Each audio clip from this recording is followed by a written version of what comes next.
Welcome to episode 22 of the Conqueror's Corner podcast. Today is Thursday, August 19th, and I'm not Ryan Fox, and I'm here with my fire team, Jared. Hey, I'm here just so Chad can get his Vex Mythic class. And Chad Ocero.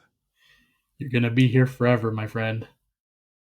And tonight is the last podcast prior to Season of the Redacted. Come on, guys. Let's give it up here. Let's give it up. Make sure you guys subscribe, unsubscribe, subscribe, unsubscribe, resubscribe, unsubscribe, and then subscribe. That way we can trick that algorithm on both YouTube, Spotify, iTunes, all the other places that podcasts live. We're on all of them, I think. If you have a preference of one that we're not on, let me know. And then I will do whatever I can on Ellipson to make sure that we get there. So keep in mind, we are famous YouTubers now. So make sure you get on there and help us make us more famous.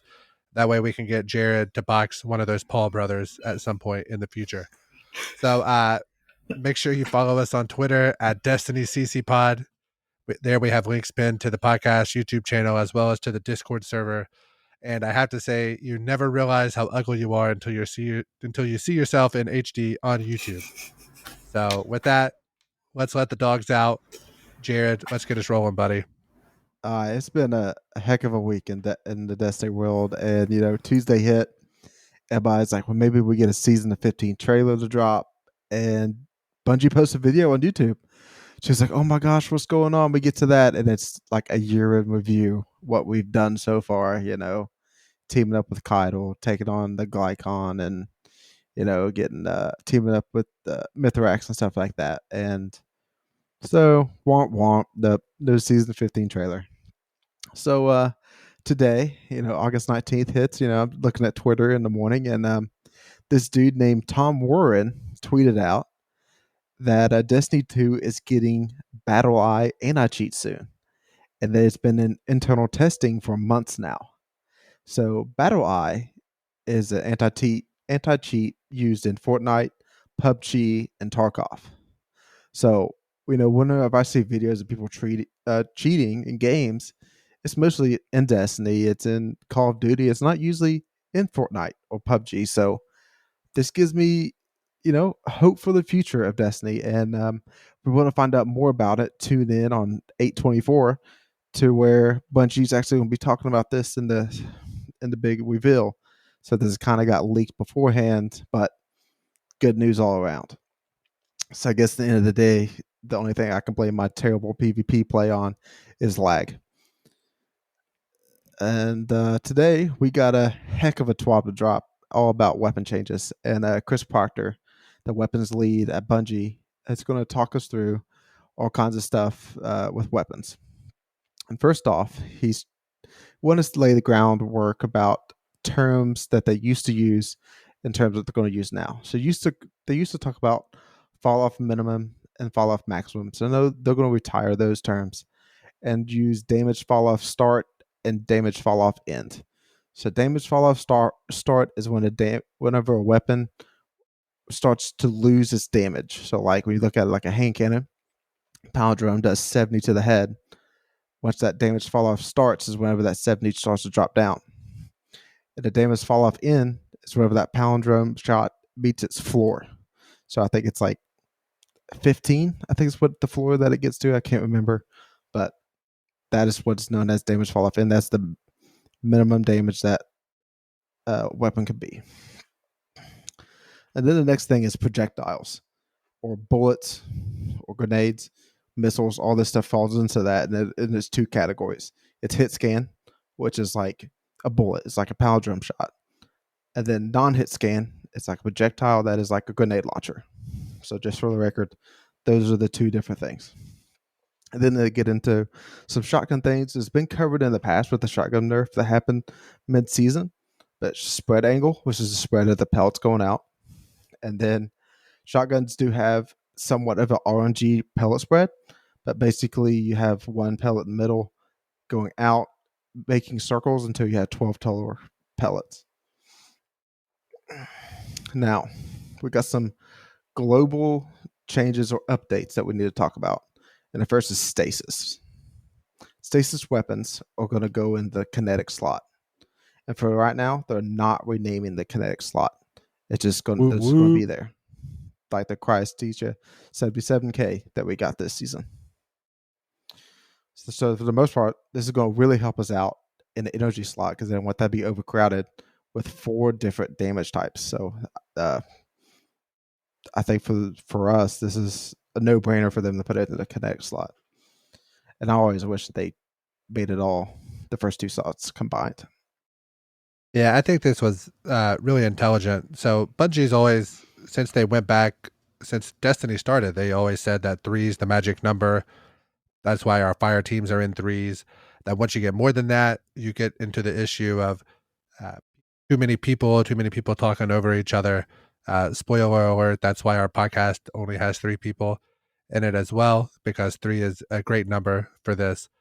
And the fact that we were going to have 4 classes makes it hard to have 3 people do in-game activities, especially if you get one of those weird strikes, kind of like the Warden of Nothing, or one of those that has multiple champions, multiple energy shield types. It would be hard to have the bases covered for all those.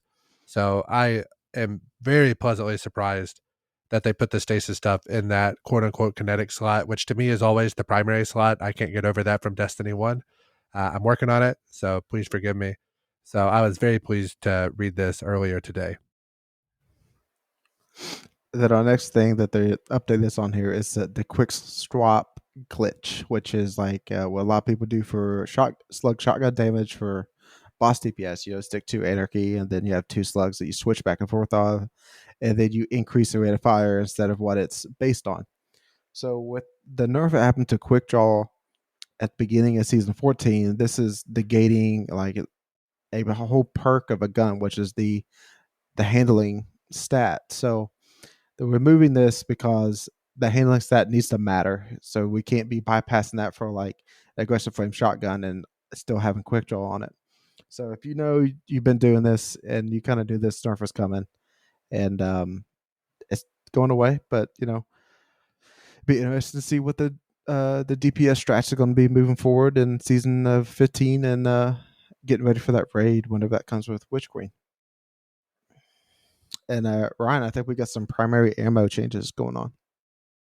Yeah, so whenever I read this TWAB, the first thing I thought of, I wish I was the guy that made that post on Reddit like 2 weeks ago about the speculation that primary ammo was going to no longer be a thing, because man, you would be feeling good if you were that guy. Mm-hmm. So basically, primary ammo is now infinite. Not necessarily that you have infinite magazines, but that your reserves are infinite.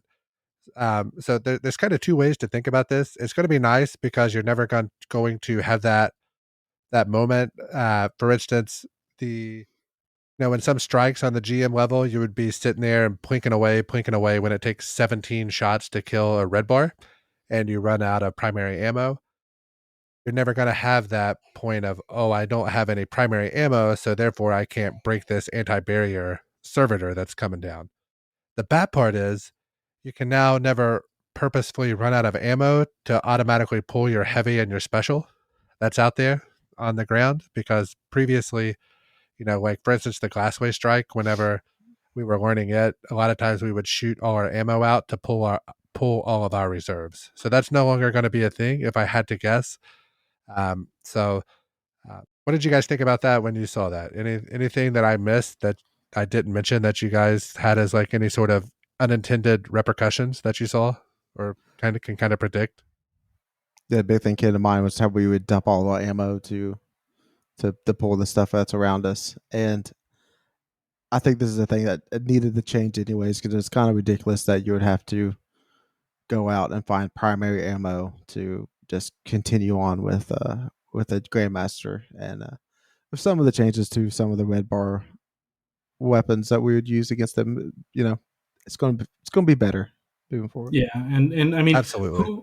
who knows how it's coded? It might be coded in a way where the computer could read it as empty, so that if you run out of all the other ammo and you're just plinking away with the kinetic, you can still it'll auto pick up the ammo in the room. But like if you only have 1 green brick and that activates, you'll have to waste all the green and then go back and you know But with the changes that they have so far, with the kinetics dropping more of the other ammos, you would have to really lay out a lot of ammo on the floor before that happens. So we'll it's something that's going to have to be tested. Like that's one of the first things I'm going to do is just load in and kill a bunch of stuff with just my special and heavy, and then see if there is an auto pickup functionality, because that is something that's super useful in that end game stuff. Like it's still if you're running SMG in like a raid or a dungeon, there's lots of times where you're laying into things and just not getting any ammo. Um, and I've run out of SMG ammo many times. I've run out of hand cannon ammo a couple times. In scouts in GMs is not fun because you're shooting things at the other end of the room and you can't go get it. So you're sitting there forced to use all of your anarchy, forced to use all of your grenade launcher just so that you can pick up the rest of your kinetic ammo so you can have anti-barrier again. Mm-hmm. So I'm glad that isn't going to happen, but I'm wondering if the auto pickup is still going to be in effect in some way. Yeah, it'll definitely be interesting to see. It's definitely a change because I mean, I'm sure that we've all been doing the shoot all your ammo out trick since literally Destiny 1, like vanilla. So it'll be an interesting change. Overall, it's a good change. There's nothing more frustrating than running out of primary ammo. I mean, I guess there are some things more frustrating, but whenever that does happen, it's like, you got to be kidding me. So one of the other things they talked about here was that the perk drop mag, which was always in the second column of any weapon that you had. And typically I would never use drop mag, but as due to it being a waste of ammo, because typically it seemed like I always got it on sniper rifles. Like I love to get drop mag on sniper rifles and scout rifles. That seemed to be most of what it dropped on for me. And those are the two archetypes that you don't want to run out of ammo on. So I am what I call a serial reloader, fire one shot reload, So I lost a lot of ammo doing the drop mag that way. But now that perk being changed, it will now grant reload speed, but will have a decreased mag size. So kind of a tit for tat there. We'll see how it feels. I'm still probably not going to be looking forward to anything with drop mag on it. Compact arrow shaft will now add reload and handling stats. One of the other cool parts they kind of mentioned in this section here, the TWAB, was that farming the trials weapons is going to be much more efficient in season 15, especially because they're adding some cool new perks. So previously, the trials weapons they had 5 slots, like 5 different choices in each slot, but there's going to go to 7. But with a targeted farm, I think that's a very fair trade-off. If we're able to kind of pick what we're wanting to do there, I'm very happy with that. And from there, it also talks a little bit about some of the Dreaming City weapons that are going to be reissued and things like that, to where the things that we are able to target, we are able to, they kind of increase the size of the potential drops, but the things that we are unable to target, keeping those small, which was our biggest complaints with like the Gambit SMG this season, and like those rotational playlist, the playlist weapons like that. So I'm very happy with that. I'm excited to see that. So hopefully all that turns out well, and excited to see it. So it's always nice to get just a little mix up, kind of keep things a little bit fresh.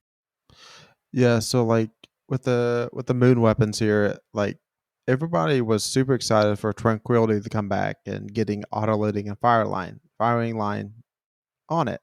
But those weren't options. And what Bungie was saying is like everybody already had those god walls and we sunset them. We didn't want to put those back out there so people have to regrind for them.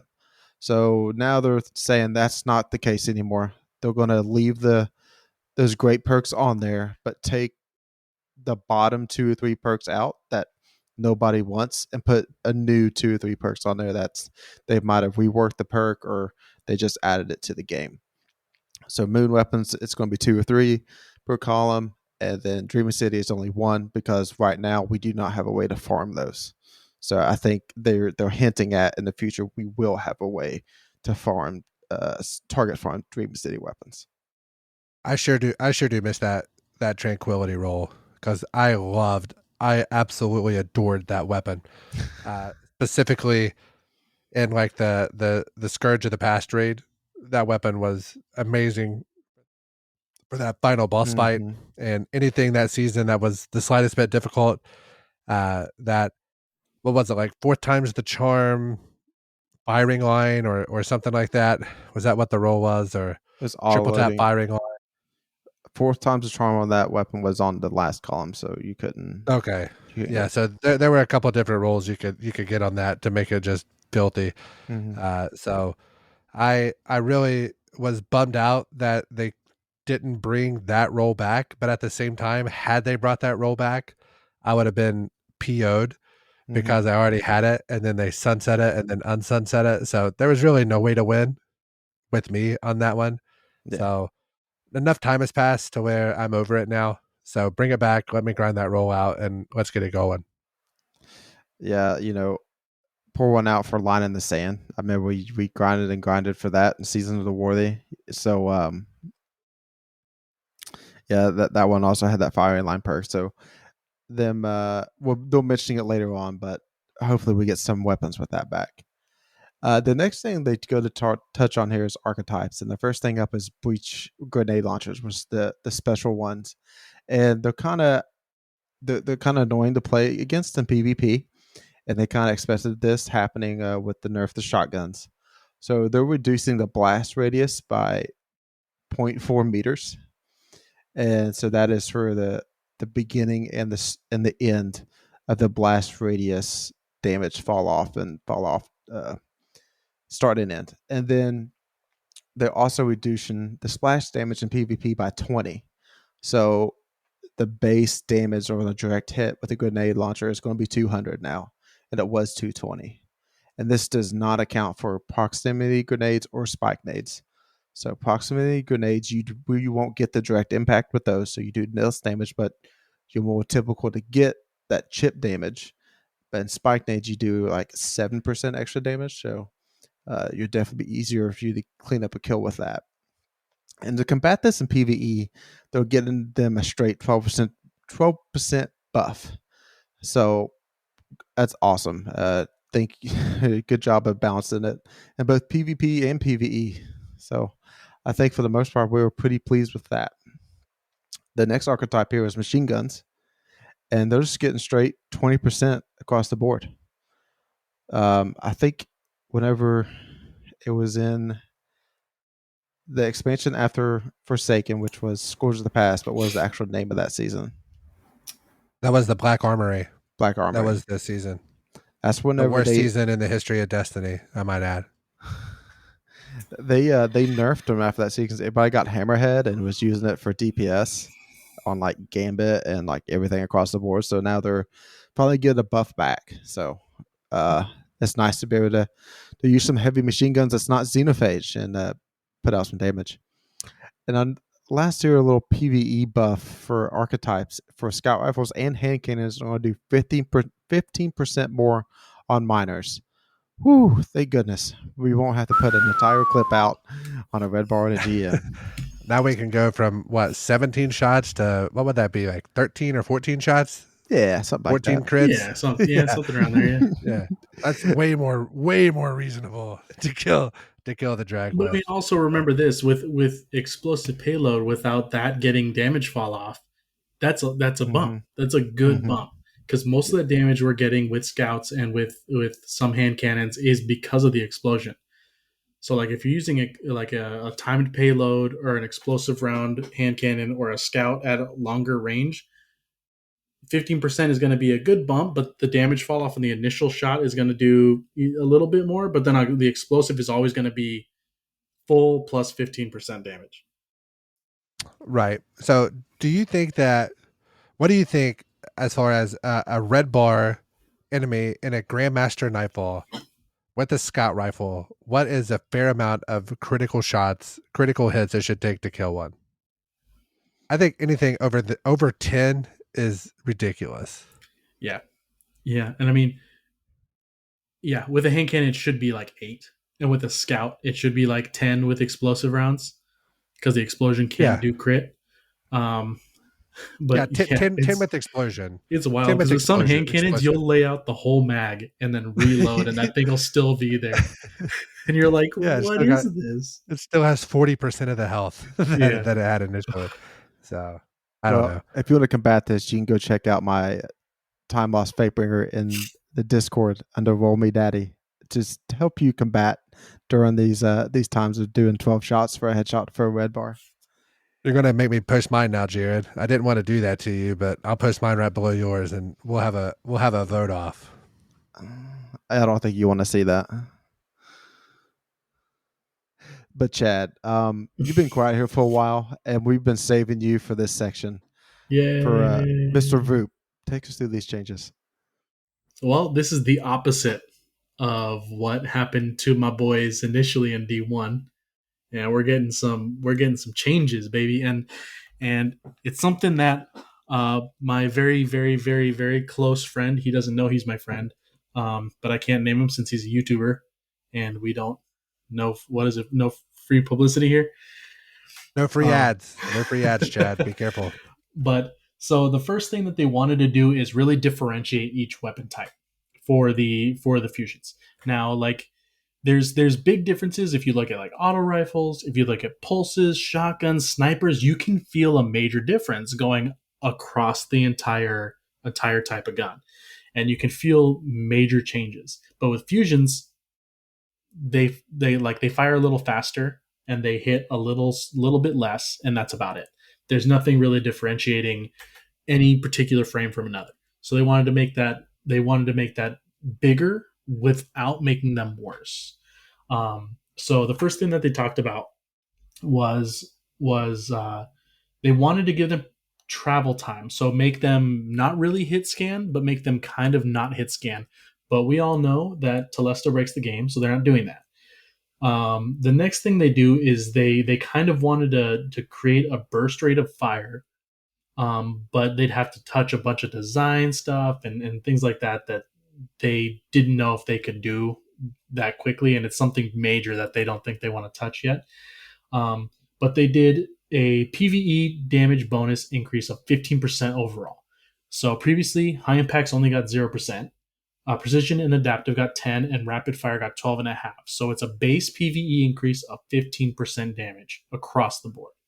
So that's great. It's already a damage buff on everything, but mostly on high impact. So that's going to be interesting to see how that does in PvE. See if we can get some really major damage with those glacioclasms in that GM content and see how that works. And then they, like I said earlier, they wanted to really differentiate each individual subclass. So the first thing they talked about was high impacts. They normally charge slower and hit harder. But what they did is they made it charge a little bit slower from 0.86 to 1 full second. And then they reduced the amount of bolts per shot from 7 to 5. And then they also, in doing that, reduced the total damage of the burst. So the way they tested it is they made it so that if you are really good at pre-charging this gun, you're gonna get some kills. You're gonna get some kills in PvP, and it's gonna be hard to stop because that thing's gonna hit like a truck. But it's gonna be a lot riskier to just be running at someone and doing it, or like kind of walking down a lane and doing it, because it's gonna take longer. It's a significant amount of time. It's a 14% increase in time, or like 20%, but like 1 full second. And if like as I get to the rapid fire ones, you're going to see why that's a big difference. The full second.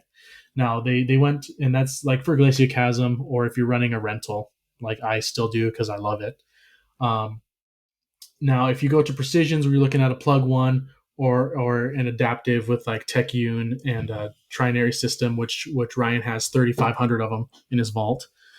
You're looking at base charge time unaffected, shots per burst unaffected, very slight increased damage, and that's pretty much it. They wanted to keep that one as the baseline, the great median of all of them, and that's great. So we're going from 5 shots on the heavies to 7 shots on the mid-rangers, and then you get to the rapid fires, which their shot time's going from 0.54 to 0.46, and then their amount of bolts is 7 to 9. So in half the time of a fully charged Glaciocasm, you can fire off 2 bursts, 2 rounds, and there's 9, so that's 18 bolts of that thing going off before you can get 1 full Glaciocasm shot off. So with that kind of change, the way that they're making it, and which is really cool to me too, so the high impacts are going to be range based. Since there's not a lot of bolts, tightening up the spread doesn't do too much. So increasing the range is going to be what's going to get you that kill from a longer range than anything else can get you.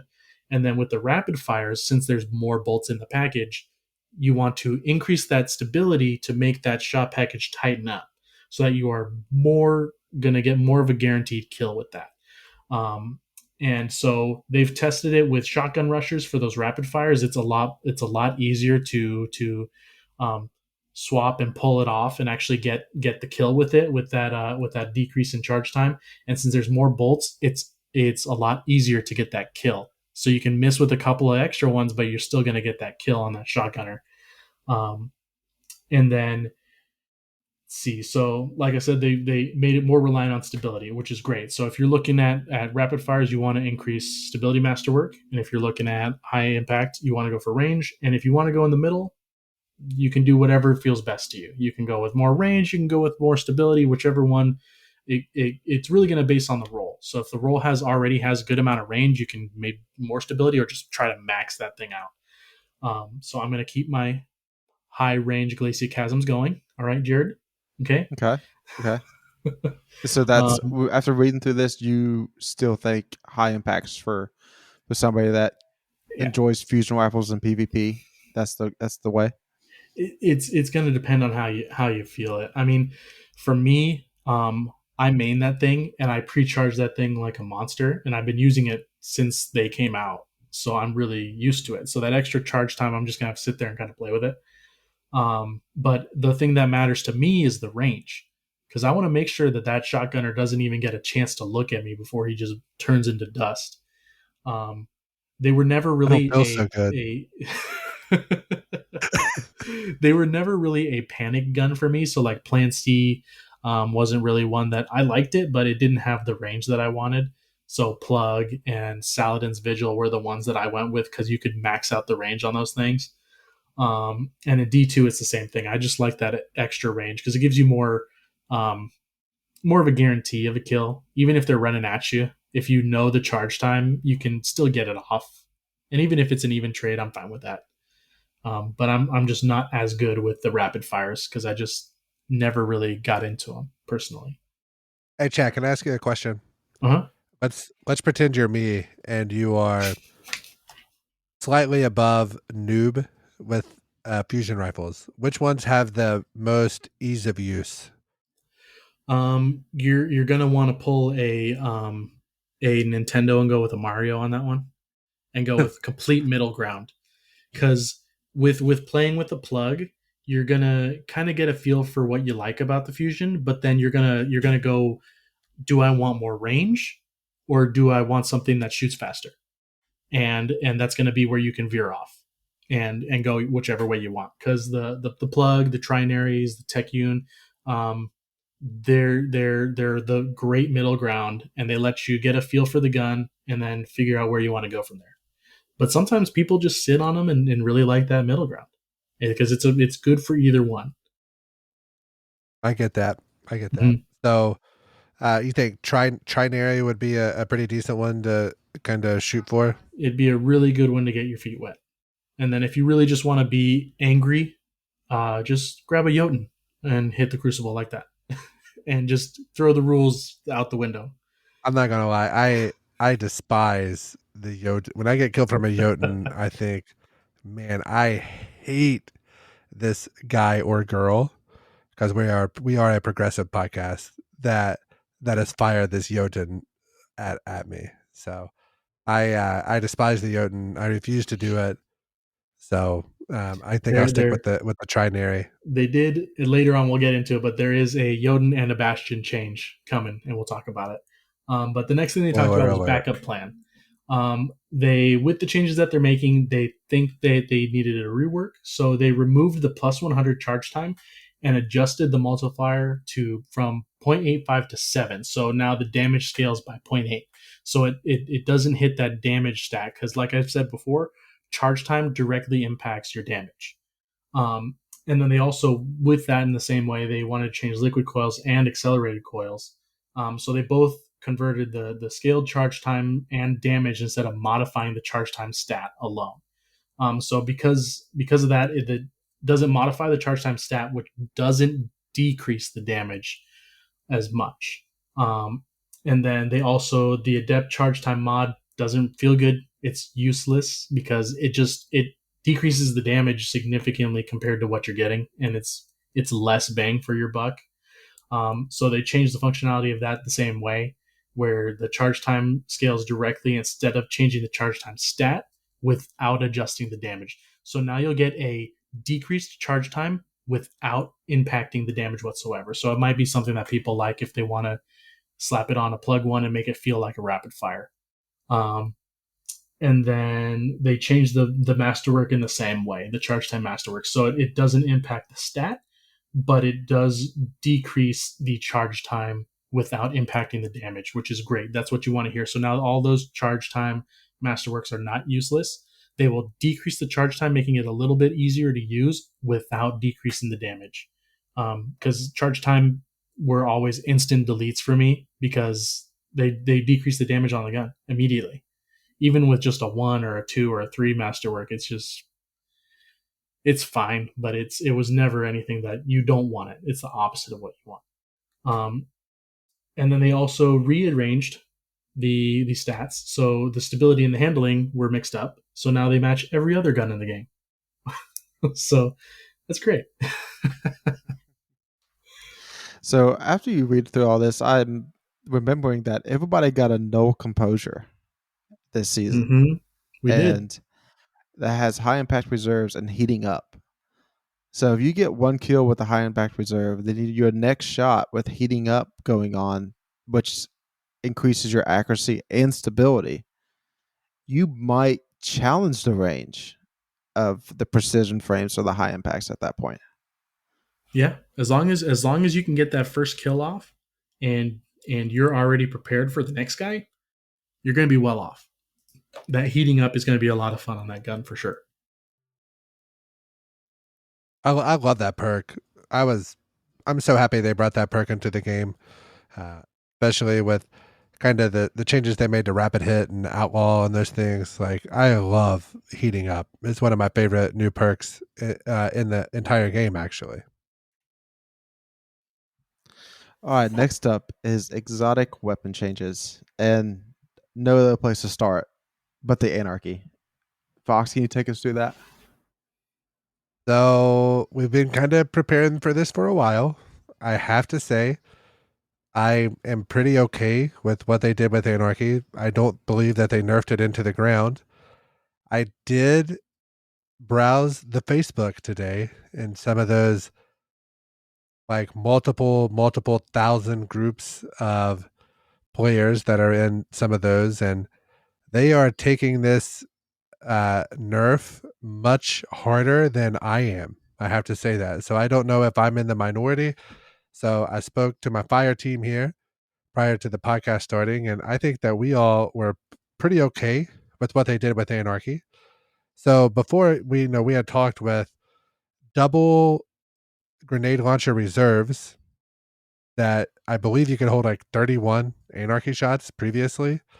So now the reserve plus the magazine will only total 16. And the concern that they mentioned in the TWAB was that you could use it for ad clear and boss damage. So they're trying to take the all around usefulness of the gun down. So they did do a 30% damage nerf to bosses. However, they note that champions are not bosses. So your anti-barrier, unstoppable, overload champions, those things will still take the previous amount of damage that they did prior to this nerf, quote unquote nerf, that's occurring. But it's just the bosses, which, most of the time the boss damage isn't the trouble, like in these GM nightfalls, which are the things that you need, or a raid. I guess Templar might be a little bit more difficult on the master difficulty, But really, that's about the only thing that I think. That's really the only encounter that I see tremendously affected by this. So, what did you guys think whenever you saw it? I think that this is it was pretty great. We kind of called it a couple weeks ago what we would expect it to be, which was basically cut down the reserves.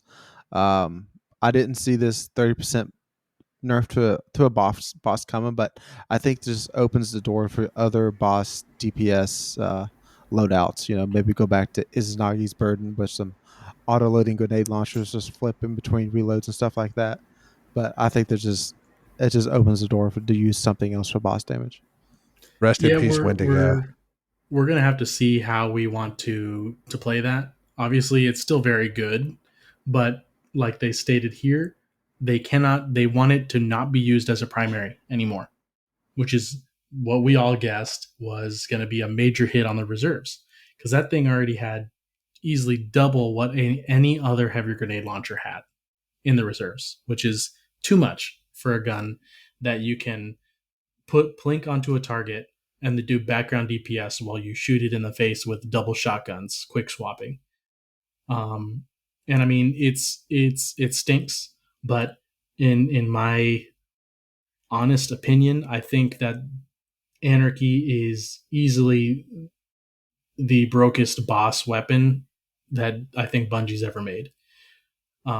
If only because you can use it and any other gun you have on you. Like Yallerhorn, you could shoot it, but you're shooting only Yallerhorn. With like Mountaintop, you needed Anarchy, and then you needed the well with the auto reloading. So Anarchy was just its own thing, doing its own thing on the side while you did major damage, and no other boss killing major gun did that in the game. I completely agree, especially with Yallerhorn, like you mentioned. It was by far the most busted weapon in the history of Destiny. But the thing with it, you weren't able to have that going concurrently with another sniper or whatever else was going on.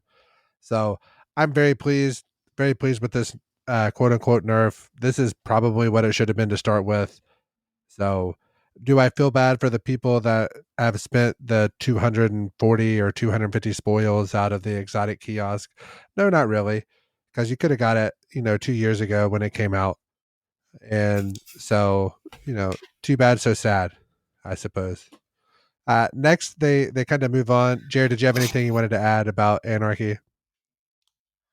The only thing that comes to mind is like with the decreased ammo reserves is that we have the Aeon Swifts. You know, we can make heavy ammo if we choose to, and Grandmasters. So, and not to mention if they give us another way to make more heavy ammo in a seasonal artifact, and we also got a buff to ammo finders by using the primary weapon. So I think they gave us some avenues to get some more heavy ammo that I think it's still going to be used in Grandmasters and also a lot of people in solo content still be able to use Anarchy. Yeah. And here's Anarchy was a crutch. We used it obviously because we're the path of least resistance when it comes to that stuff. So it's going to be interesting because it's going to make us play in a different play style. And anybody that is takes some truth serum or maybe like 6 or 8 cans of truth serum would tell you that that gun was overpowered and it needed something to change on it. The next thing that they kind of mentioned was the xenophage, which is one of my I love xenophage, uh, specifically in the Garden of Salvation raid. That gun had a pretty good lifespan for us when we were running it. So it did benefit from the damage per bullet buff to machine guns that is coming, but what they did was they nerfed the rate of fire to compensate. So you're getting slightly lower damage per second, but you are getting more burst damage and sustained damage since it's now more ammo efficient. So they reduced the rate of fire from 120 rounds per minute to 90 rounds per minute, and it received less of the machine gun PvE damage buff. To me, this seems like a pretty fair trade off. It's kind of a tomato tomato type situation. The gun's still going to be really good. It's super easy to use. It's fully automatic. Some of you didn't know that and you won't admit it, but some of you didn't know that that gun was fully automatic. All you have to do is just hold the mouse button down and it just fully fires. You don't have to click every individual shot. It's okay. It took me more time than I'd like to admit to realize that it was fully automatic. So you don't have to admit to it, but just know that I know that some of you didn't know that. So Ryan, it's a machine gun. They're all automatic. yeah, but I'm just saying I cannot be the only person that didn't know that. You guys might not admit it, and I'm not saying it had to be you or you that did it, but there is at least one other person out there that didn't realize that gun was fully automatic. It cannot be just me. I appreciate your sacrifice. So one thing comes to mind here is that it's getting a little bit of a damage buff to where are you now one shot with that in Gambit when you invade? Oh no! It used to leave. Is that a PVE change? Ooh. Yes, but you know how stuff gets spaghetti coated together. That's Yeah. the only thing that just came to mind. Surely they know. Surely that's been play tested to not be a one hit. So are you saying we're loading In the in weapon. Tuesday night and we're going into a private Gambit match just to test that one Dog, thing? we're not going private. We're going full blown matchmaking. Hell no. We're going I'm four stack. getting We're one of four my 3 stacking in. games over with for that pinnacle drop. Yeah, that's fair. That is a 4 stack. That's fair. We gotta win. We have to win 50 games next season to get that gilded 3 on that dredging title. So Yeah. We'll get to our next exotic here that I don't think any of us is really using that much, and that's the Fighting Lion. And it's getting all the changes to breach action grenade launchers that we mentioned before, but the base reload is getting tanked to the bare minimum. The calling it is 0. So like, but whenever you look at weapons and you tank a stat, it only goes down to 10 as the absolute lowest. Like you still have to be able to reload a weapon. But basically, if you want to get that reload back, you're going to have to hit multiple targets with that grenade. Yeah. They're making it do what they wanted it to do in the first place.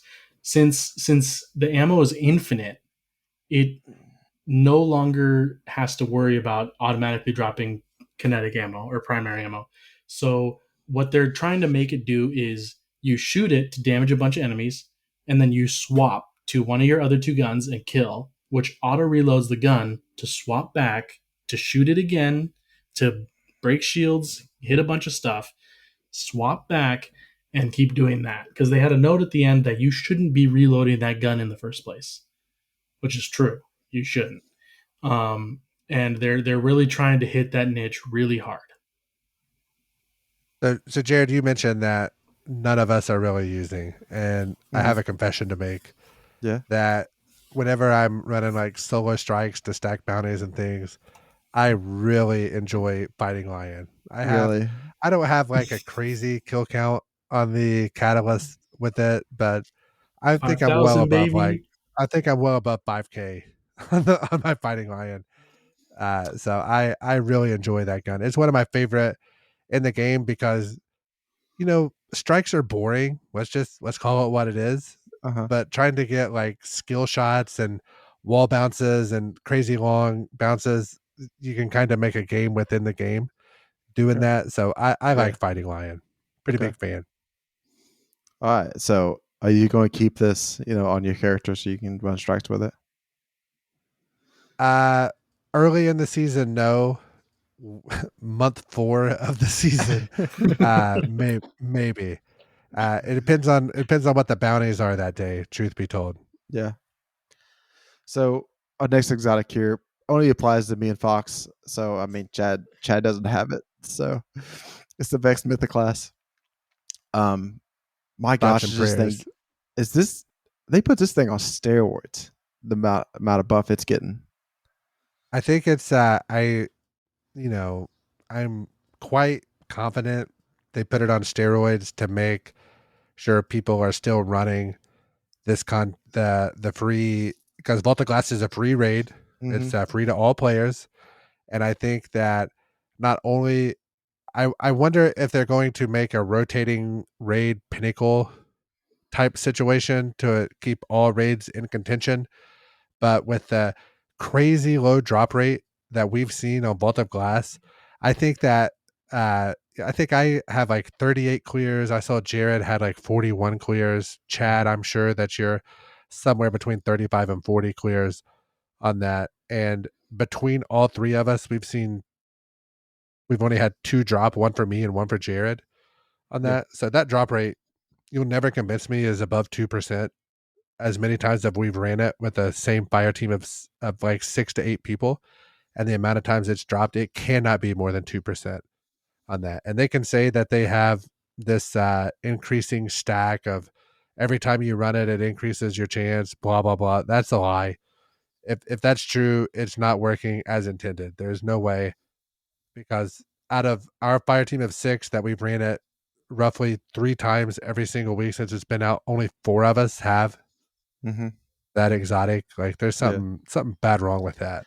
So like, it kind of amazes me that we went through and did everything to get the Fate Breaker title. Doing all the Fault of Glass hard mode challenges and getting all those adept time loss weapons, and you have no increase for the Vex to drop from doing all that really hard content and getting those challenges done. Yeah, Like, Chad, you're probably the last person to ask this. That would be like subjective for this, but I feel that if if you complete the title and the only thing you're missing is like the exotic that's tied to the end of it, there's something wrong. How do you feel about that? Well, I what I can say is they noticed a little bit that it's ridiculous because they removed the flawless shader from the Garden of Salvation title. So you didn't have to do it flawless. All you needed was a full set of armor and all the weapons, including divinity. And that, because at first you needed to run a flawless before you could get the title. Now you don't. You can just do all the challenges, triumphs, and everything, and then leave the flawless alone if we really don't want to do it. But this is just the raid bad luck protection just doesn't exist as far as I'm aware. Um, and it's not something I'm salty about. I just think it's funny that it's that bad for so many people. Like, look at Shifty. He had to run almost 70 Deepstone crypts before he got Eyes of Tomorrow. Yeah, I'm that's 30 away wild, from man. that. And that's like I barely passed the halfway point, and I'm so frustrated. well, that's 10 weeks into season 15 if you don't get it this week. So like, imagine being over halfway through the next season. Like doing all the stories is completely over with before you get Yes. it. Ugh, man, All it's right, can I let me ask you guys a question. Uh, do you think that Bungie punishes? Do you think there's something in the code or the algorithm that looks at how much you played or how long you played or how many hours you played, and you have some sort of RNG chance tied to that? Because I see a lot of people that don't play a lot that get these like crazy, like either the raid exotics or these god rolls on these weapons that we're all chasing. But the people that seem that are us that play thick, thin, high water, hell or high water, we're always here. We're always playing. We're playing during Curse of Osiris, vanilla D2, all these times. We're, I can't say that I'm necessarily the one that has the bad drop rate, but there have been a couple weapons, not very many, that I haven't had great success with. But I really feel like there is some sort of integer applied to those of us that are over X amount of like percentile that play the game or something. Do you guys think that I have my spin foil hat on with that, or do you guys feel that's true? I I you go, Jared. You go on this one The only first. thing that comes to mind is that we talk about Shifty and how long it took for him to get ice, but he took 2 whole seasons off of the game. And I think the game punished him for that by making him wait so long for ice.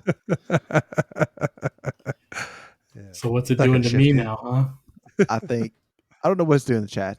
Chad did something to the I'm RNG just no. gods. I'm Yeah. just unlucky with raid stuff. Honestly, like it took how long for 1K and for Anarchy and all I of think them. it's just you just haven't earned it yet, Chad. You just got I to earn haven't it. earned it yet. I have the Yeah, entire title you're except for more that. you're more you're more of a zerner than a earner. You know what I mean? You have to get your exotics from Zer, unlike the rest of us who earned them the legit way. So, I mean, that's probably what it is, truth be told. The legit way. Okay. You just don't want it bad enough. You got to go out there and want it. Don't want it bad enough. You know how many chests I opened to get a single taken mod? Do you want Yeah. to? Do you want me Yeah, to find that I number? forgot. Your taking mods were like ignorant. Because it took me a long time to get all the taken armaments was the last thing I needed from Last Wish, and week after week after week after week I opened those chests, and then I finally got it, and you're like, dude, I'd have 0 out of 4. Like you were like, oh my god. But I think it took me 31 runs or 33 runs for 1K and something like 21 runs for Anarchy. Teraba, I want to say, was 17 runs. And then Isa tomorrow was like maybe 5 or 6. And then I think that Vex was like 4 or something. I think I got it the second week. Yeah. So Yeah. I'm living right is what I would say. So let's praise get be. into Moving on. why we are looking forward to using this weapon next season. And number one, it's getting about a 40% PVE damage bonus. Man, that feels good. And then also, That's a big percent. yeah. And then the range stat, it's going to be near best in class of high impact auto rifles.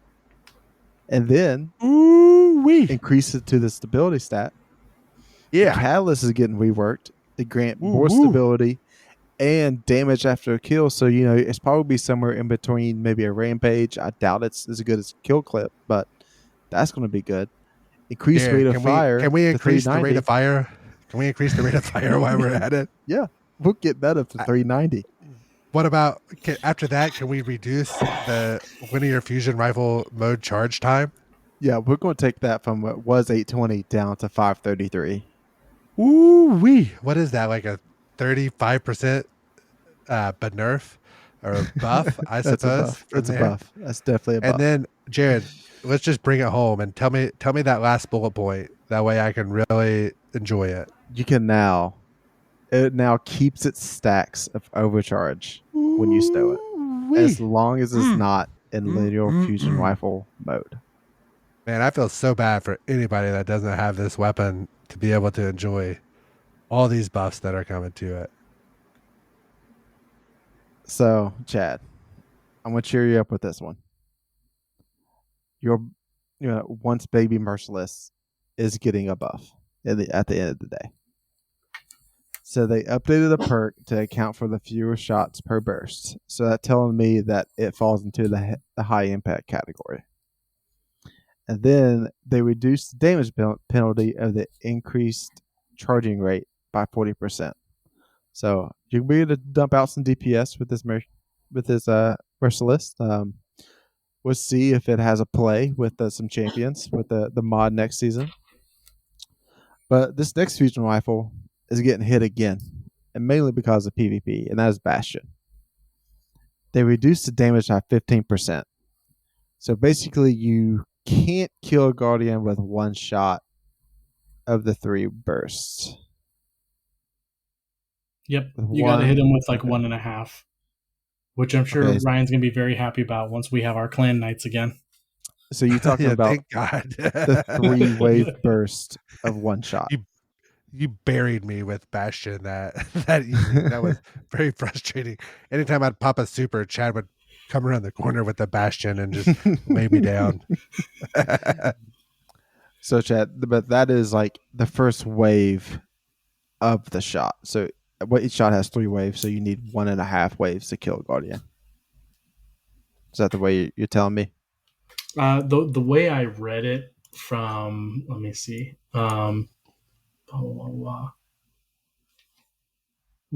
so one of the three bursts you have to hit with more than one. Because right Okay. now, if three guardians lined up and I Mhm. just charged up and let it loose, each shot would go 1, 2, 3 guardian down. But now a guardian can tank one of those and they'll take the second shot, and then the person behind them will still survive from the third. Okay. So they also increased the spread angle by 10%. So I don't know how many times they've increased the spread angle now. I think like it's 3 times. Um, but to combat all of this, they're giving it a 25% damage buff in PvE. So in total, that gives it about 10% more than what it currently sits because it's messing with the PvE damage nerf by 15%. Chad, So what's that meme that was from Destiny 1 to where what was it? Fusion rifles got like a 0.04% buff or something like in the very first like TWAB after like D1 vanilla released. That Yeah. was like the buff that they made to fusion rifles or something. And for some reason like 0.04 is always stuck in my head with fusion rifles. So Yeah. And then so they they did that they with Jotun. yeah, They gave it a yeah, of course. 0.04 time per second nerf for charge time. I feel I feel like that was a wink. I feel like that was a wink towards that because Yeah, it did that's just a effectively meme at this point. nothing except reduce the Right. damage by just enough. yeah, so for fusion rifles for the most part, here or there might have some still good stuff going on in PvE. So you talk about a meme gun, it's sweet business. My gosh, if somebody's running this in PvP, I might as well just back out. I just can't take it. The sound, everybody just spraying through doorways, you know. But the big perk it had is just to refill its mag when you pick up primary ammo for it. But now with infinity ammo for primary weapons, it's going to refill the mag whenever you pick up special or heavy ammo. So all around, that's fun. Um, so that's it for the exotic weapons, and I'm kind of disappointed that I didn't see any primary exotic weapons get intrinsic anti-champion mods. So really hope we see some Uh of that before going into Witch They Queen. they did say something was they were working on some stuff. I think I saw Malfeasance was one they were working on, which I'm excited about Mm-hmm. because it's Yeah, such a neat gun. Like yeah. it's such a cool idea for a gun. It's a needle absolutely. rifle in a hand cannon, and it's something that I hope they do something with. Um, but as far as that, I think that and Arbalest were the only two kinetics that. Oh no, Suros. They talked about Suros too. They were gonna Mm-hmm. make changes to. Um, Yeah. so The bad part about Malfeasance was, most guns are either PvE exotics or PvP exotics, and Malfeasance was essentially neither. So they tried to make it like a Gambit exotic because you got it from a Gambit quest line, but it really, if I recall, it did some extra percentage bonus to invaders, or if you were invading, it did some extra damage or something. But and to take it. whenever you have truth or something that like tracking rockets, it's really difficult to do that. So I think that's a gun that is a super cool idea, but it's not quite there. It's like half baked.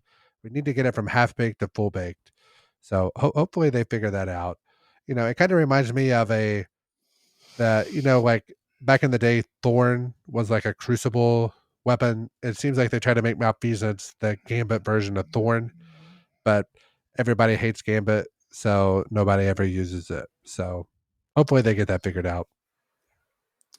So here we got some changes to some perks. We mentioned before firing line, and now we rewards 20% bonus damage for precision hits across the board. Previously, it was 25% to sniper and lateral fusions and 20% to LMGs. So now it's just a flat 20 to a crit. Um, hopefully, they hinted here that we might be seeing more weapons drop with that this coming season. And then Kill Clip, Rampage, and Adrenaline Junkie will now proc with explosion damage. So that means like if you had a rocket launcher and you fire the rocket off and you had a cluster bomb on it, with Rampage somehow. I don't know if that's even possible, but the Rampage wouldn't proc if the kills came off the secondary explosion of the rocket instead of the impact. So now that's more consistent. You're getting the procs of the damage dealing perks. The next thing is VFX, which is visuals. They're just updating grenade launchers and rocket launchers to be more consistent for the future of adding more of those into the game. And then legendary fusions and linear fusions get more distinct damage type charge with visual effects. So does that mean like that? Like the linear fusion rifles will look different based upon if they're like the rate of fire that they have. Is that kind of what they're saying? That's what I took it to mean, but you know, sometimes I misinterpret these things in the Yeah, TWABs. I took this as like the fusion and the linear fusion is going to have more of a visual when they're about to shoot instead of like, I don't know, maybe have a charge up meter on it or something. Like I don't. This is weird to me. Pretty vague, right? Like Yeah. I'm not the only one that thinks it's kind of vague. You guys don't use the fusions very much. They have Yeah. a very specific visual when you're charging them, and they're making more distinct between damage types. So like Okay. during the charge, you can see like the arc or the void or the solar damage, and they're going to make it more distinct as to which one is charging up, and they're gonna do that for all the fusions across the board. And as far as grenade launchers and rockets, maybe it's for the trail of the rocket or grenade, or like the explosion, the muzzle flash for it, or something. Who knows? All I know is their art and visual team is great, so it's going to be fun Mm-hmm. either way. Okay. Yeah, for sure. Absolutely. I love those linear fusion rifles are some of my favorite weapons. They're just a little underpowered. But like 3 or 4 seasons ago, whenever we were doing those, whenever we were first doing the GMs, and you kind of had a flavor uh, of each linear fusion, I was using those quite a bit to pair with Merciless and all those. I'm excited. I'm excited to go. So speaking of linear fusions, them and caster frames are not where Bungie want them to be. So before Witch Queen, they're going to make some changes, and we should be seeing those changes in season 15. We mentioned before Arbalist, Service Regime, Cryo, 77K, Malfeasance. They're not where Bungie wants them to be, and they're going to change those, tweak them a little bit, maybe anti-champion mods, give them more viability in PvE. And then somebody like me, if you don't like spamming high rate of fire semi-automatic weapons, Bungie has something in store for you. Guess what, Bungie? I'm still not going to use sidearms. And then priming targets and then quickly swapping to clean up in PvP is a little bit easier than they would like it to be. So maybe some changes coming to that this season. So to me, that's like rocket launchers or grenade launchers quickly swapping over to a primary weapon to clean up. I didn't think that was terrible right now, but the changes coming to grenade launchers, just have to see how that plays out.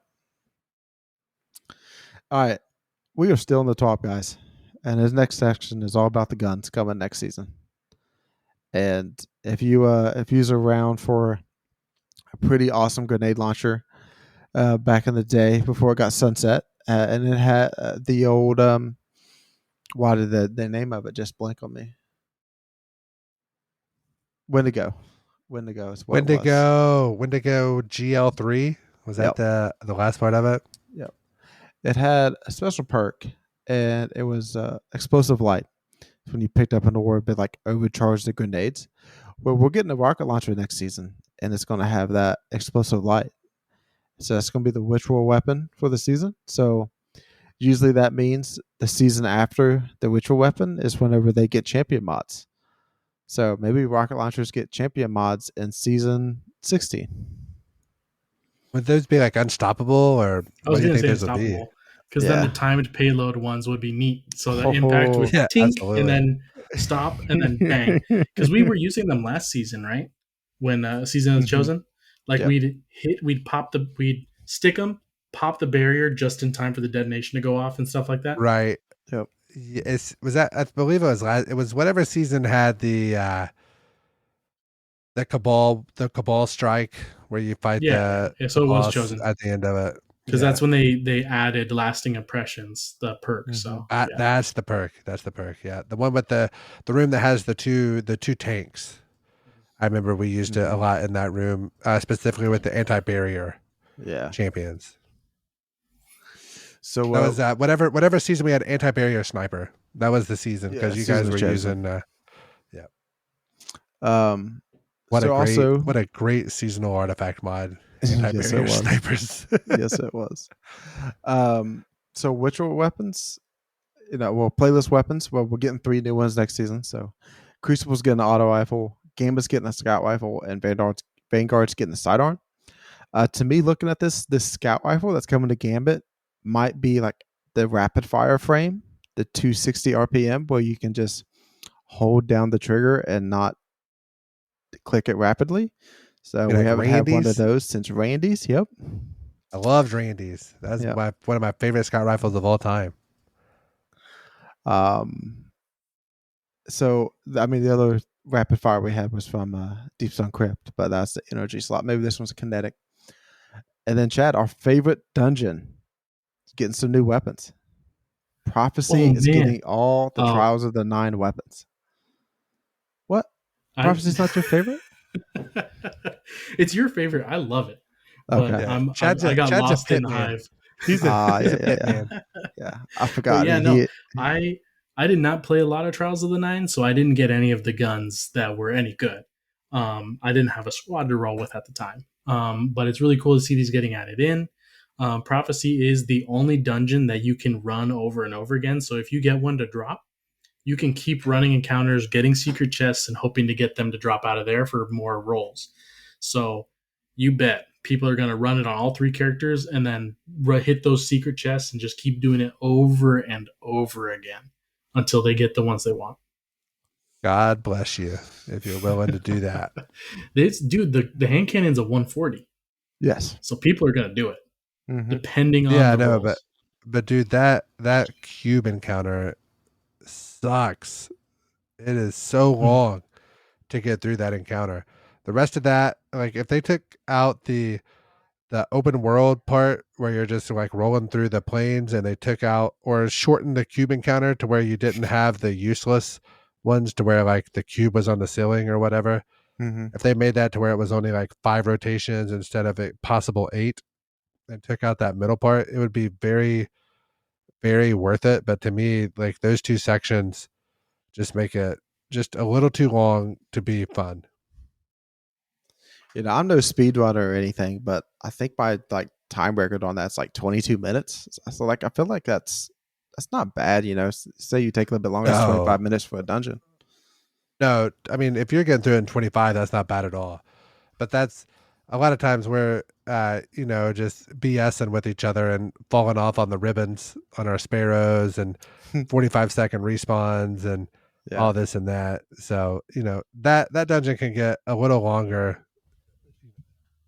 None of it's difficult. It's just like stupid deaths. There's a lot of potential for stupid deaths, but not a lot of potential for failing because you're not doing it correctly.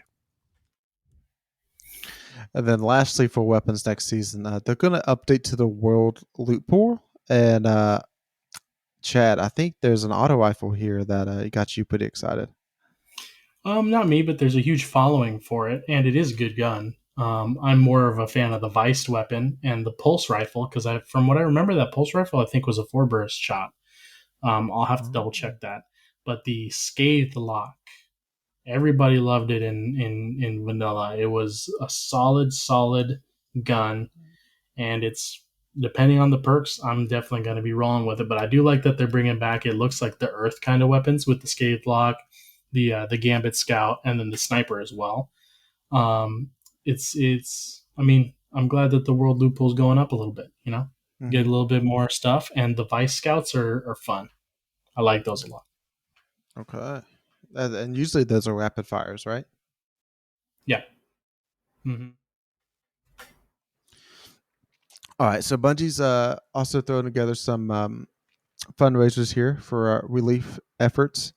First one is a disaster relief fund. $25 will get you the Arkle Point emblem. Then also there's a Guardians Hope T-shirt pre-order. That's a pretty cool T-shirt. It's got Shax on it. It says Victory and Hope Guardian. So it's a Bungie Hope Foundation, and they didn't say what the price was, but you can go to the website and then find that out about that, which also gets you the Vital Elixir emblem. There's a couple of known issues that we probably need to talk about before next season. And one of them is that if your inventory is full of your materials and the new season of redacted material drops, it will not go to the postmaster. So you need to make sure you have open slots for the material to drop. And then also Arbalist will not take anti-champion mods next season. So, but sometime next season it will get an update to have intrinsic anti-barrier.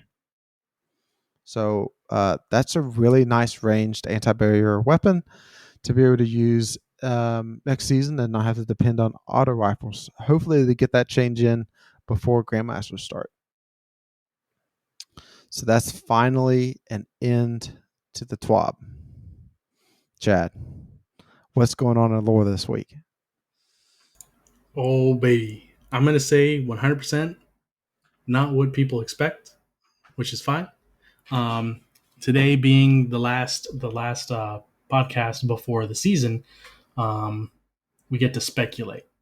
And the only reason I'm doing this, because I didn't do this last season or the season before, because we had lore books to go through, and we already talked about seasonal trailers. We talked about guns that we're going to get, armor pieces that they showed off, but they're pulling a full season of arrivals in that they're not showing anything. They probably will the day of, like at 8 a.m. or like the 20 minutes right before the reveal streams, where they reveal that they go trailer, and then they go into talking about it so people don't have time to post too much stuff about it. And I'm all for it. Season of Arrivals was great. Loading in and seeing the pyramids and being like, oh no, we in trouble now. And then going to visit Asher, going to do the public events and not knowing what was going on at all was amazing. And then going into that throne world and being like, whose throne world is this? And then it was so much fun. And the fun part about it was the speculation and being able to just, because I know I was with you guys on it, and we did have times where we were breaking from each other and having hour or two alone, while one of us getting lunch or whatever, and just sitting there reading the lore, looking at the weapons, looking at this and that, and I want to do a little bit of that right now. And so the first thing I want to point out is in Season of the Hunt, we had the opening cutscene where you load in and it shows you walking up to the spider, shows you riding a sparrow through the dreaming city and all that kind of fun stuff. But it shows one section where there's a warlock running past and there is a pyramid scale in the background. Now, if you remember Season of Arrivals, the pyramid scales are the little guys that are zipping around, flying around all over the place. And we didn't have any of those in the dreaming city yet. They weren't anywhere in the city. The only thing that was in the dreaming city was the hive stuff from Zivu Wrath. So that's a very big hint that we're going back to the dreaming city. Now the next hint is also the fact that we killed Korea, quote unquote. Now whether we're going to end the curse this season or if it's going to be a bigger major point is yet to be seen. But it's definitely another hint that we're going back to the Dreaming City. And then the next thing was near the end of Season of the Hunt, in Zavala's office, there was like a comms unit, and throughout the seasons, throughout the weeks, he would get reports from Osiris, just basically field reports. And he had one at the end of the season that was a field report from Marasov. And she goes talking to Petra, thanking her for what she's doing, saying that she can always lean on her. And then she says, all of this started with the Dreaming City, and I'm going to return to finish it. So it's another good sign that we're going back to the Dreaming City somehow, and that Marasov is going to be an integral character. Now, another thing to bring up is the fact that our buddy the Crow, his previous life is also tied to Mara, and he's been gone this season. So I'm assuming he's also going to come back next season.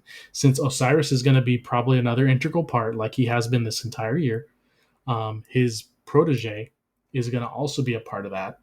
And seeing that Marasov's going to be involved, it's going to be interesting to see what kind of dynamics going to happen there.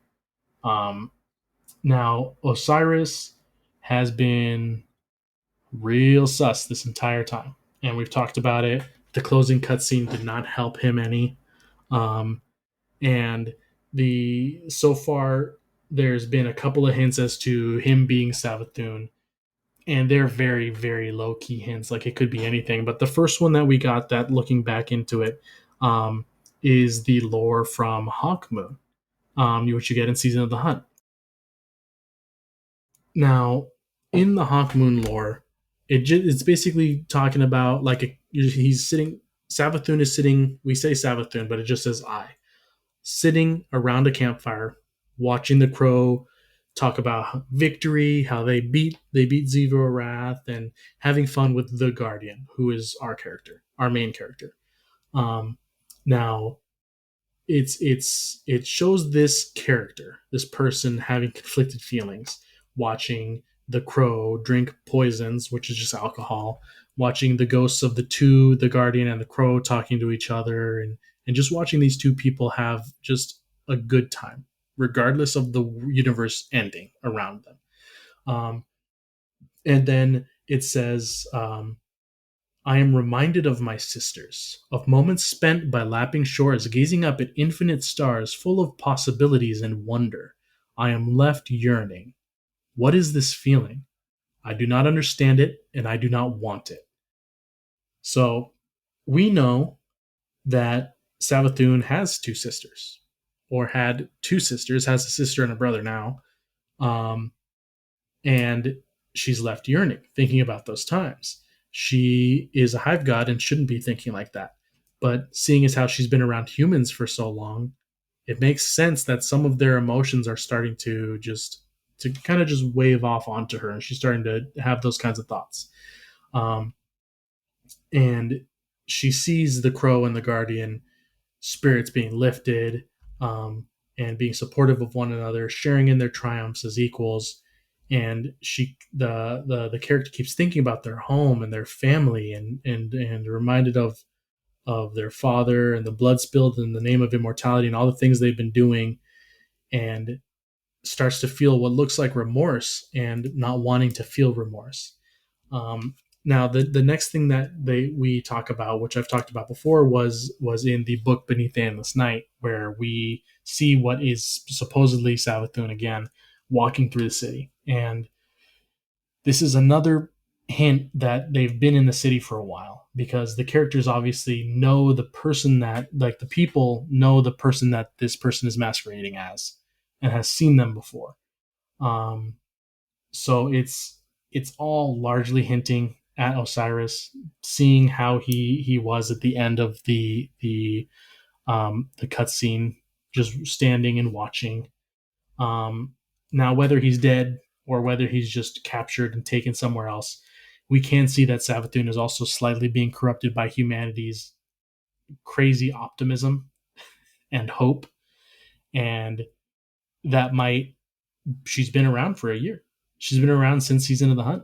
So, we'll see what happens there. But all of this is hinting at Osiris being Savathun, at the Dreaming City being the next seasonal thing that we're getting, and whether we're getting like a revamped Blind Well, or something like that. There's no hints for that. But I'm excited to see what's going to happen. I want to see the pyramids in the Dreaming City. It's going to be rad.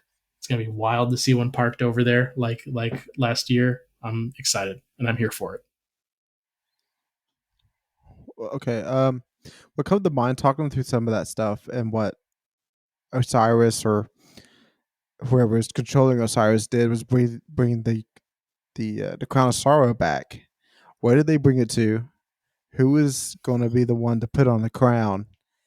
And I feel like we got a dungeon coming about whoever steals or puts on the crown or something like that. Yeah, I mean, Ryan's homeboy Callus, remember, he stated that maybe a warlock could make it work. And what is Savathun but basically the warlock of the hive? Um, so it's gonna be interesting to see what happens there. And we don't know if it's in like the libraries of the hidden, like Akora's people, or if it's in a special secret locker that only Osiris Thune has access to. No idea. Mm-hmm. But I hope that it comes back in a weird way. Yeah, and then it's going to be really, really something to see Crow be upset about Osiris when they find out the truth that he's dead and he's been Savathun this entire time. Do you think he's dead, or do you think he is like possessed, and whenever the possession stops, he becomes back to himself? So it depends if like Savathun is draining his like life force, let's say, and like so like once a parasite takes over a host, once a parasite leaves, is the host even viable living anymore? So like I would say most likely not. Mm-hmm. I think because the way that it is phrased here, it seems more like Savathun is masquerading in the shape of Osiris, and is using her magic in order to trick people because that makes her stronger. So the fact that she can use magic to trick someone into thinking she is Osiris, in fact, feeds her worm. So if she were just to possess Osiris, it would trick people a little bit. But the fact that she can fully become Osiris is even more of a trick. So I think that's what she would do in order to gain even um, more of that energy for her worm. Personally, I'm so sure I that think, this. yeah, Osiris might be dead or he might be held up in some throne world somewhere. So what I No kind of idea. hope, and I'm sure that this will not be what happens, is that in like the main story campaign of the Witch Queen, we kill uh Savathun enough to release Osiris, and then the raid we go in for like the final, whether it be the worm of Savathun that we're killing, or we're actually killing Savathun. I wish that there was like a main campaign, quote unquote, ending to where like we free Osiris, or maybe that happens 80% of the way through the campaign, but in the raid we actually knock out the worm or the bad part of Osiris, or I'm sorry, the bad part of Savathun. I think that would be really cool. Um, but kicking this back to some of the promotional material that's been going on, I'm sure you guys saw the music box that they were sending out for the Survive the Truth movement. That was not Savathun's song. Am I wrong about that? Because it did not register to me as Savathun's song. No, and you've been humming that to yourself I since have the been. moon was made of cheese, and Yeah. it wasn't. Um, so I haven't talked to my music friends to write out what the notes are, and I haven't looked into it more than that. But I know that it wasn't the song. Wonder, and I haven't even seen like any raid secrets or DTG post really like breaking that song down. So I don't know if there's just nothing to it or if nobody has kind of taken that plunge to do it. But Chad, you could be internet famous. So something to think about. It's going to be tough to get those notes correct over the internet and some of the Twitter Yeah. videos and stuff like Now, if I that. had a box, Right. Yeah. Yeah. I could mess with it. I kept checking to make sure that ours didn't come a day later or something. Because I think that most of our stuff is set up through my address. Because I've set most Yeah. of it up, but I've been looking. Don't you guys worry. I've been checking that mailbox in the morning and after work on the way home. So if we get anything, I'll find it, and it'll be that same day. So hopefully next season we get or next year, like leading up to the next big expansion, we get included in that cool stuff, because I would enjoy that thoroughly. I guess like every month we would have to mail the music box around or whatever, so it could just change It could just change ownership in the between frame us. of someone else's. Yeah. Right. But Good. with Is it that, time? I think it is. I think it is time for some mailbag content. So the first question here Finally. is, where are the worm gods? Um, I think we know where a couple of them are. There's obviously three of them in the major hive gods currently: Oryx, Savathun, and Zevorath. Now, Oryx's worm is obviously not dead. It is in the old tower, chilling inside of a gun with Oryx. Um, and then one of them is the shell that is Oryx's ship. Um, and then another one worked with Nokris and is currently the Whisper of the Worm.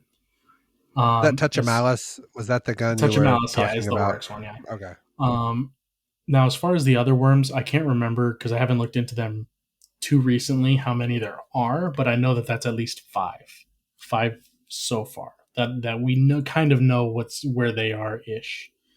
Um, but the other ones, I don't think we have anything. I mean, I'll definitely get more into it next season when we have our lulls where I'm doing a major, um, basically just doing readings of the books of sorrow, and we'll get much deeper into it. We'll have lots of time to do that.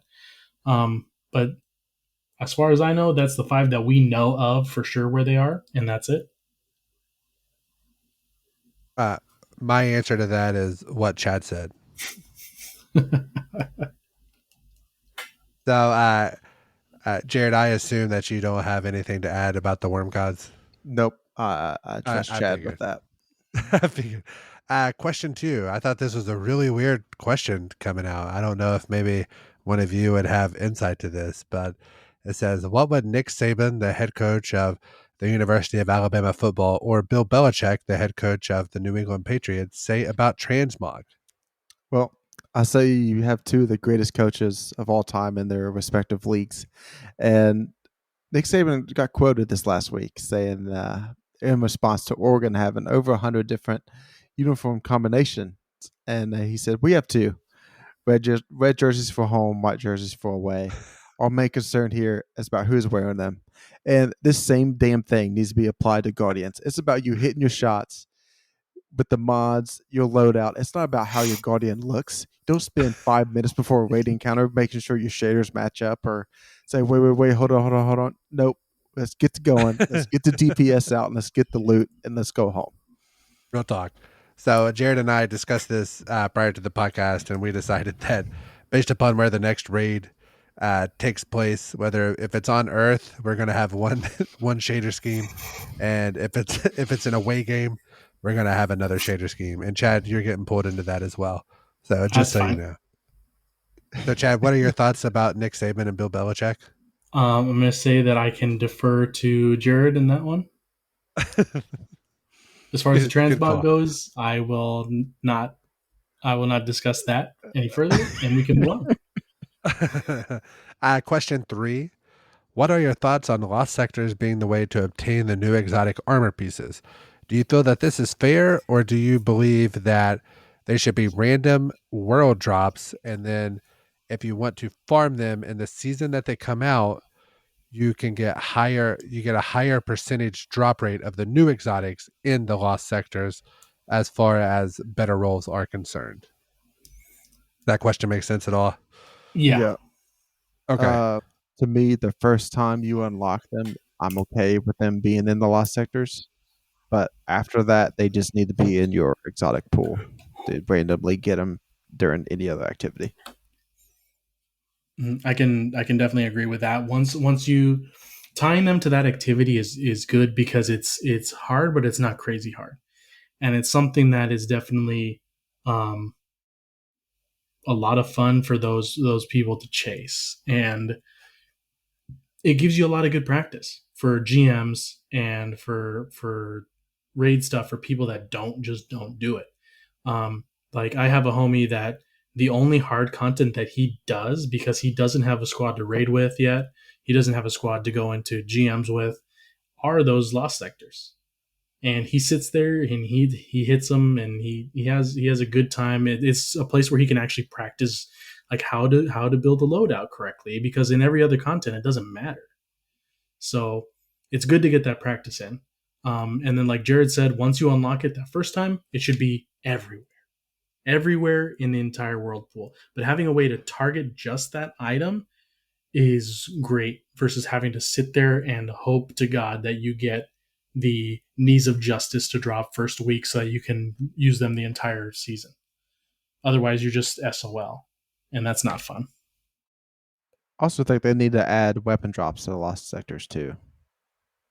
Like, Really? so like let's say like it's dropping helmets, but it's also dropping hand cannons, and that's what the world loot pool is. So I mean, like right now they're pretty scarce for exotic drops. Like let's just say the 1 in 5. Just make the weapons also 1 in 5, just to have something else that you could get dropped, because you can go through really dry spells with those, and 20 runs you don't get nothing but maybe an enhancement core. Listen, man, if I'm running through those and I get a weapon that's not random rolled, I'm not gonna be real happy about that. Well, he's saying So like, random roll. Yeah, whatever the world loot pool is, like right now, I think we got like 4 or 5 hand cannons I can drop. I'm sorry, I was thinking exotics. I apologize. I was thinking okay. you were saying like No, all he's talking exotic hand cannons legendaries. would drop. I got you. That makes much more sense. I was gonna say I was on the opposite end of this, guys, with you, as far as I kind of don't like the lost sector grind. But what you said kind of makes sense, as far as after you acquire it becoming like maybe more heavily dropped. Like, say if there's a chance to drop it in exotic, maybe 33% of the time it's going to drop the new seasonal exotics or something like that. If they would weight it that way, I think that would help. But it really sucks running those lost sectors. That's one thing I don't have a lot of luck in, that I'll go like 13 or 14 lost sector runs before I get the exotic on like the Titan or the Hunter that I rarely play. On those classes, it seems like I have to run those quite a bit, and it's not real fun. I mean, what I will say to finish off the question is, I would rather do the 33 runs for my Curious of the Falling Star than go basically 2 entire seasons without Shards of Galanor because I just can't get it to drop. I went through, I think, 2 different nerfs on Shards before I got it to use it once. And I don't like that because there's no way to get it. Like, I can't go into something to get it. And that sucks. Like right now, I can't do a quest. I can't do all the triumphs. I'm just gonna have to sit here and pray to RNGesus that I'm gonna get Vex Mythoclast. I don't like that. I understand it. I don't like it. It doesn't feel as good. Now moving on. I see where you're coming from for sure. Yeah. If there's a hidden exotic mission like Whisper or Outbreak Perfected, what weapon class would you want it to be? So far we have Sniper and Pulse.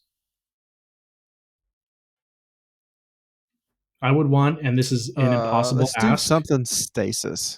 Stasis. Uh-huh. Ooh, so okay. I want like a fusion rifle at stasis that does like. I That's was something thinking special. of Fusion too. I was thinking of bringing back Pocket Infinity with Stasis, having Rasputin come back with the darkness and be like, "Here you go, buddy. Let's break the game even more than Telesto." I miss that gun so much.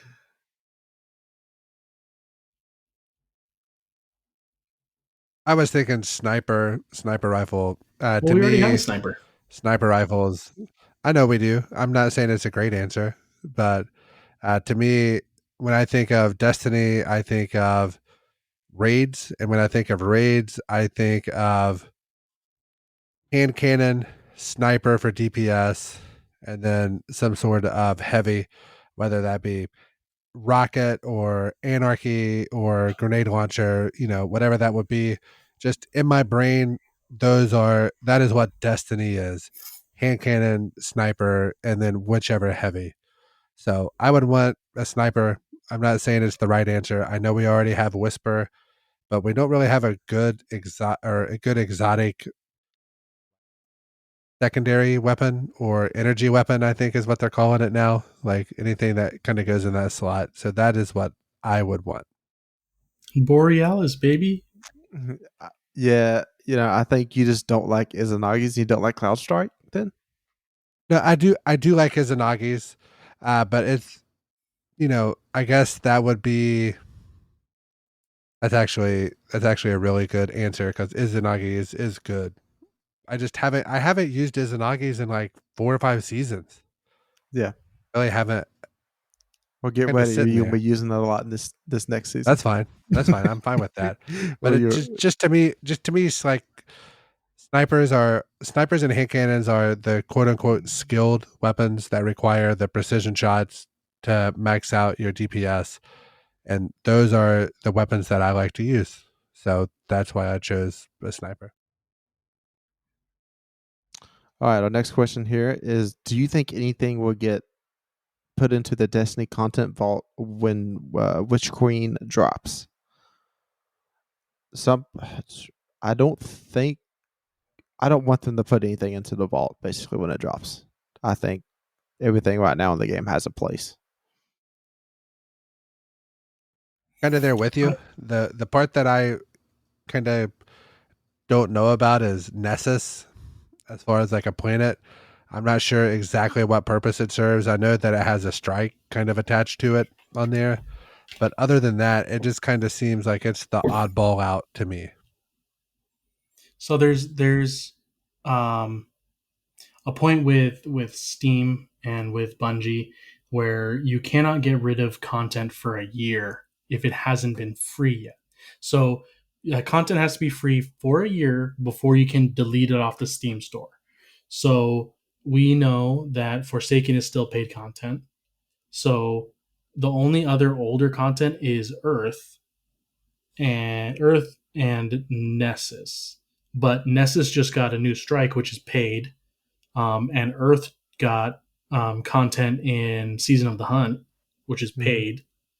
The Moon is still paid from Shadowkeep. All of the Dreamy City, Tangled Shore is Forsaken. There's literally nothing that doesn't have anything that's free. Um, so I think this next year is when Witch Queen comes out, they're probably going to make Forsaken free, and then after that, they're going to be able to vault some stuff.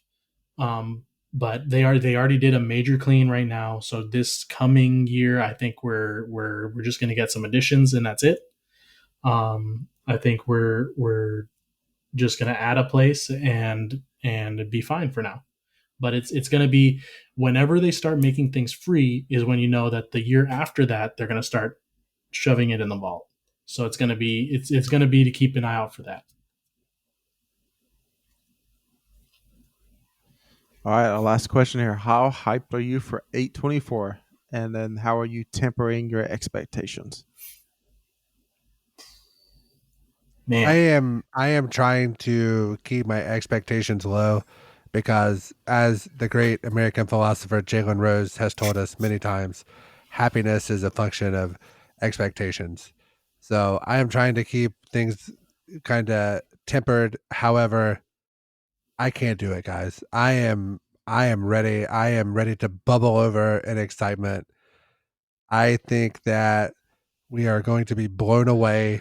I have, in the words of Pip from I have great expectations for what's about to happen, and I think that everything that all these, I see all these people that work at Bungie, they're like tweeting countdowns to the day of 824.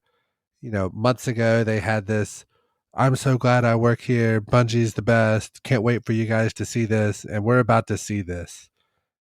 I am excited and I am a sucker. Even though I know that Bungie can make trailers to get me excited for things, I can't help it. I am ready to go. I'm ready to give them my money for the expansion deluxe edition and probably like somewhere between $30 and $50 worth of silver to buy all the stuff in between. So I am ready.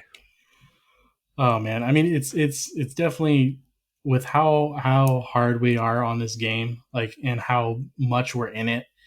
It's hard not to be excited. And I can only temper expectations like Ryan to a point.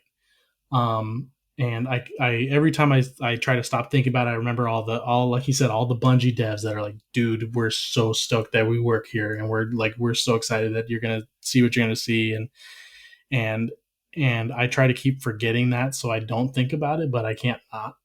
I mean, I'm gonna be here regardless, so that's the thing I try to do is I'm gonna play it anyway. So just let whatever's gonna happen, and that's it. That's my mindset that I'm gonna try to go into this with, and just try to roll through and not take Tuesday off, but still try to stay focused at work, even though all this is gonna go down in the morning for me.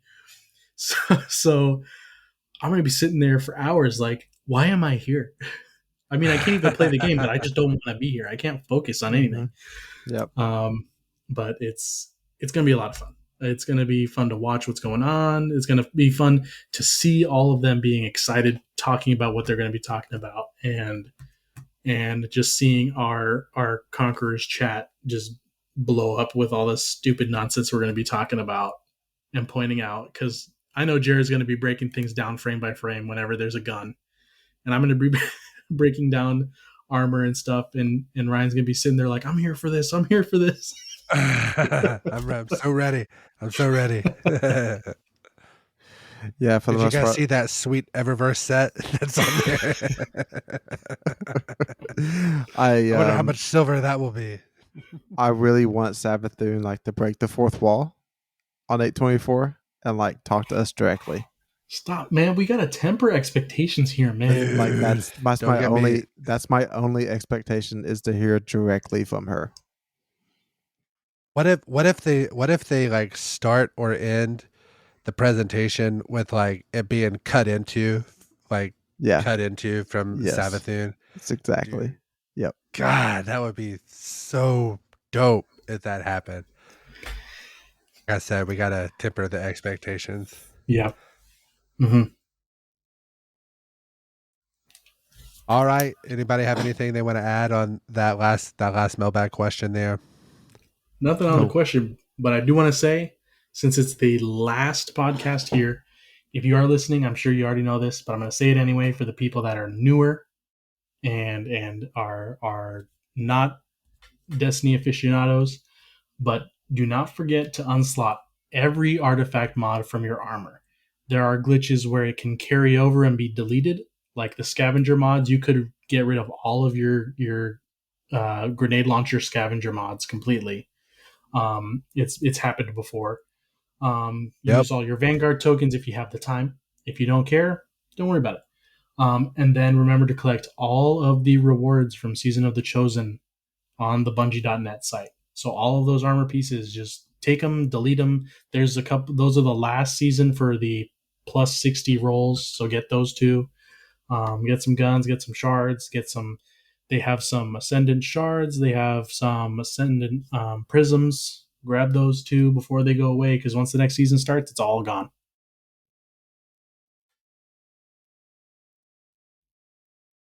Jared, you got anything? No, I'll see you all. We'll talk to you. Hopefully, we'll hopefully talk to you on 824, maybe later that night. Depends on how the day goes, but it might be an emergency podcast. Listen, I have a good feeling it's going to be an emergency podcast. So I'm trying to temper my expectations, but I'm not doing real good at it. The last thing I want to mention, as Chad was kind of going through the laundry list of things to do, make sure you stack those bounties. Stack the daily bounties, not the repeatable bounties. Only stack 7 bounties of like the Gambit, Crucible, Strike playlist bounties. That way you can do the 8th one whenever all that stuff comes up. I have also been trying to stack the Dreaming City bounties because I have, just an inkling we're going to be in that Dreaming City quite a bit. And with those new weapons kind of being reissued in the last season, I've been kind of trying to hold on to those. Last but not least, the Destiny name changes that are take place on 8/24. Make sure that you are within the required like parameters as far as symbols, emblems, the amount of characters that you have. I'm gonna have to change my gamer tag up a bit because I'm not within the Bungie. I'm within the Steam like rules and regulations, but not within the new Bungie rules and regulations. So I will now be not Ryan Fox space at Destiny CC Pod, which is also our Twitter handle, to where you can follow us. On there, you will find links to our podcast and our YouTube channel. And I want you guys to go out there this week and become legend. Love you guys.